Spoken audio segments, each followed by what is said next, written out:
អ្នកណាពូកែស្បត់ខ្លះមកដឹងពីដើមកំណើតរន្ទះនិងកម្មពន្លឺរស្មីឬសូរសំឡេងក្ដុងក្ដាំងពេញផ្ទៃមេឃាតើជាការពិតឬក៏យ៉ាងណាកម្មរន្ទះមានជាប់តាក់ទងនឹងអ្វីខ្លះនឹងរាមាសូរនិងតួអង្គមេខលា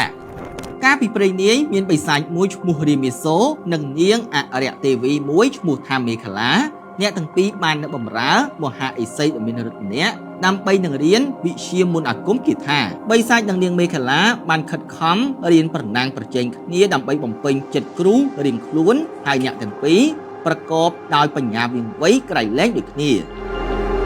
តាបោះក៏ស្រឡាញ់អ្នកទាំងពីរនោះស្មើៗគ្នាកាលបើតាបោះបានបង្រៀនសិស្សលោកគឺចប់គ្រប់វិជ្ជាហើយលោកក៏ចង់លបងវិជ្ជាសិស្សមើលថាតើអ្នកណាមួយប៉ិនប្រសពជាងគេ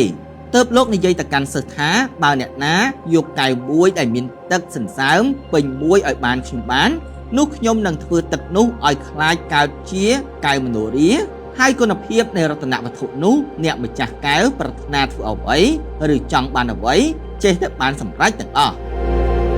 រាមាសូរក៏យកកែវមួយទៅត្រង់ទឹកសន្សើមដែលនៅទើលើស្លឹកឈើនិងស្មៅផ្សេងៗវាបានខិតខំព្យាយាមធ្វើដូច្នេះជាច្រើនព្រឹកប៉ុន្តែឥតបានផលល្អសោះចំណែកឯនាងមេខលាដែលជាស្រីវិញគិតវែងឆ្ងាយក៏បានរើសយកមណ្ឌលឈើ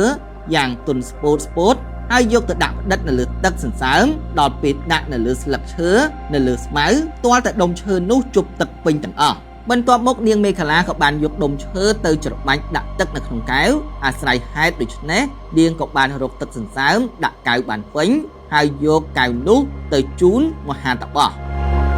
ហើយដូច្នេះហើយបានជានាងអរិយទេវីត្រូវបានតាបោះស្កត់សម្គាល់ថាប៉ិនប្រសពជាងបិសាចតាបោះក៏បានជប់ទឹកសន្សើមនោះឲ្យកើតទៅជាកែវហើយបានប្រគល់ឲ្យទៅនាងមេខលាដោយបានប្រាប់ថាកែវនេះមានគុណភាពខ្លាំងណាស់បើអ្នកណាមានបំណងអ្វីមួយគ្រាន់តែលើកកែវនោះមកក្រវីឡើងនោះមួយរំពេចសេចក្តីប្រាថ្នារបស់អ្នកនឹងសម្រេចបានភ្លាមមួយទៀតដោយគុណភាពនៃកែវនេះអ្នកអាចហោះកាត់អាកាសកប់ពពកជ្រែកអាចចន្លេងទៅកាន់កន្លែងណាក៏បានទាំងអស់នាងអរិយទេវីក៏បានយកកែវនោះមកក្រវីឡើងស្រាប់តែកែវហោះវឹងទៅលើមេឃតម្រង់ទៅមហាសាគរចំណែកឯរាមាសូរអាស្រ័យដល់ការព្យាយាមដ៏